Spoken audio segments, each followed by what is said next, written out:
জনাব এরশাদ শিকদারের একমাত্র কন্যা তসলিমা গ্লিসারিনের সহিত ৫ লক্ষ টাকা দেনমোহরে বিবাহ বন্ধনে লিপিবদ্ধ হইলাম। বলো বাবা কবুল? ও বাবা ওরা কি কইলা কবুল কও? ও এটা আমার কেমন কবুল? আপনি বলাই কি কয়? আমার ছেলে তো বোবা। বাবা তার কবুল কইতে পারবে না?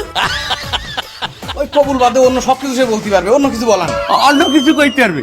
আচ্ছা বাবা বলো যে এই মাইয়ার সকল দায়িত্ব গ্রহণ করিলাম। এই মাইদেও প্রস্তাব করিলাম। প্রস্তাব করিলাম? এটা আবার কেমন কথা?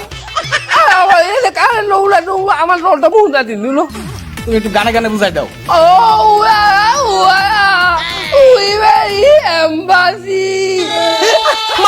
মারহাবা জামাই খুশি, জামাই খুশি, জামাই খুশি। আমার বউ হ্যাঁ তোমার শ্বশুর কি কয় ও কাজী সাহেব, ও জামাই বয়ে কি কয়?